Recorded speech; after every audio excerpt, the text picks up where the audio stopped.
We've got a new variation on Green-Black Reanimator with the Death Toll Precon led by Winter Cynical Opportunist. Now, I'm on the record saying I don't think that this particular commander is all that strong because of the steep cost of its Delirium trigger, along with the finality counters that it uses in its reanimation.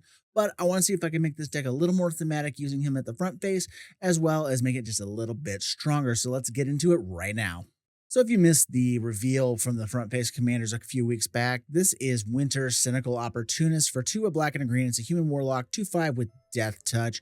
It says whenever it attacks, mill 3 cards, and it has a delirium of at the beginning of your end step, you may exile any number of cards from your graveyard with 4 or more card types among them. And if you do, put a permanent card from among the cards that you've exiled onto the battlefield with a finality counter on it. Of the 4 precons, this one was actually the hardest for me to come up with cards for because 1, I want them to be better than what I'm taking out. 2, I want them to be thematic. But 3, and I also needed to mess this up because there's a very tight balance of the card types to keep the Delirium trigger on Winter going. So ideally, we're going to be able to get several cards into the yard and get Winter to return some of our more important threats back onto the board, or we're going to be using our other reanimation spells in the deck to get our creatures back as we keep churning the grave. The other new commander from the Precon is Renmaw Creaking Nest. For 3 black and a green, you get a 5/5 Scarecrow with Menace and Reach that says when it enters and whenever you play a card with 2 or more card types, each player creates a 2/2 tapped black bird creature token with flying. The tokens are goaded for the rest of the game. I really like this card. It's unique. It can be really fun to build around and take advantage of, creating a bunch of crows to start pecking our opponents to death.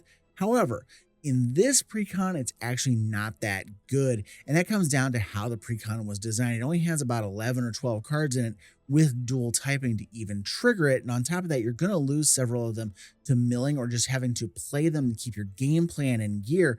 So every time you do one of those things, you lose a card to trigger Renmaw. This just Legend, it just demands that you build around it. It's not a knock on the card. It's just not good in this deck right out of the box. So as such, Renmaw is actually going to be the first cut from the deck. But never fear, we're going to be grabbing a new card from the main set, and it's also the Buy a Box promo, Twitching Doll. The doll gives us an on-theme way to ramp into Winter and our other larger threats, and if it dies, if it's been used a few different times beforehand, we get Spider tokens off of it, and it puts another dual-typed card into the graveyard for the Delirium shenanigans off of Winter. And moving along, we're going to be taking a look at the Planeswalkers that come in the Precon. 4 is a pretty high amount for any deck not dedicated to a Super Friends type build, so it's nice to see they're supporting the deck by including so many for the Delirium. But of the 4, 1 really doesn't support our efforts of getting cards into the graveyard to reanimate, and that means Obnixilis Reignited is going to get the hook here in favor of another black Planeswalker of the same cost, but fits the theme better. Enter Liliana Death's Majesty. The +1 here will mill us to fuel Winter's Delirium, and the -3 reanimates for us when needed. Simply put, she's just a much better fit with the deck over Obnixilis, just with those 2 abilities.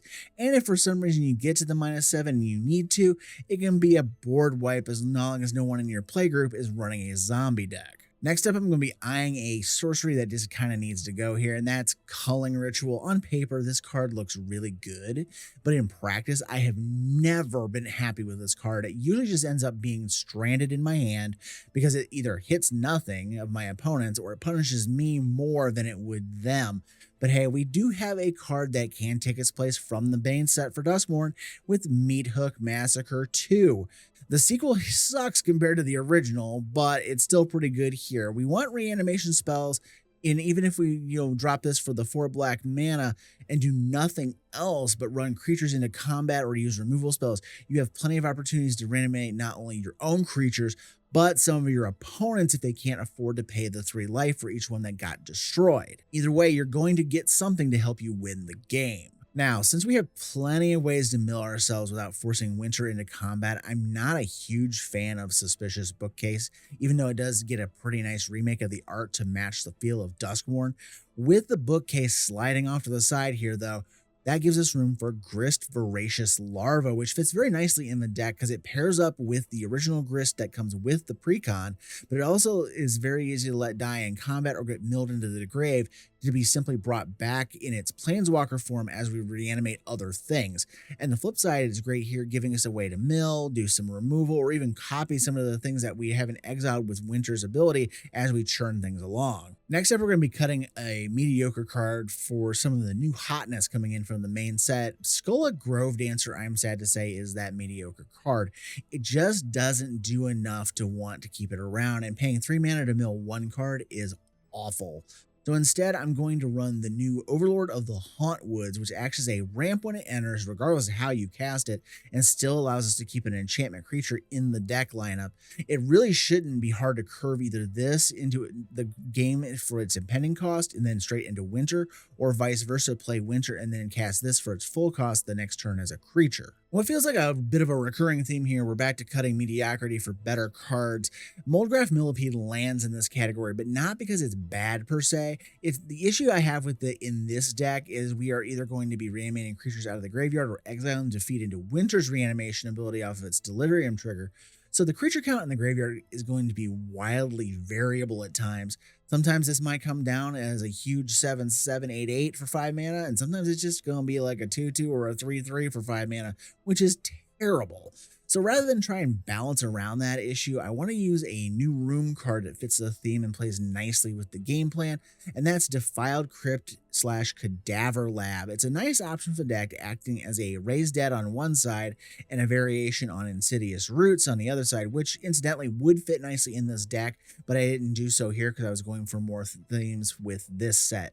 So instead, we're going to be reanimating and exiling things from the grave with Winter. We should be able to get several horror tokens off this to act as blockers or late game threats, and the Cadaver Lab side can even trigger that part as well. Now, 1/1 Death Touchers for 1 mana can be very useful at keeping big dumb things from trying to hit you, but when the selling point is a Delirium ability that only makes that 1/1 into a 3/3, like with the Gnarlwood Dryad, it's not something I want to keep for this deck. So instead, I'm going to include Hedge Shredder from the main set. This is going to allow us to get lands back from the grave as they're getting milled away by our various mill cards in the deck, including it itself on the attack. And then our last cut is going to be Carrion Grub.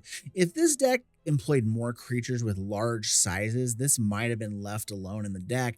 But the Precon's creature sizes really aren't all that high up there. We have an 8/8 in the deck at the top end, and then it goes straight on down the line. And that 8/8 actually exiles itself on death, so it's not even going to be in your grave unless it got milled there. And then from there on down, you're just getting 4 and 5 power creatures to work with, and not much else, making the grub just kind of so-so. And a 4 mana mill isn't that great on its own, so instead I'm going to slot in Mesmeric Orb to work nicely with that Head Shredder we just slotted into the deck.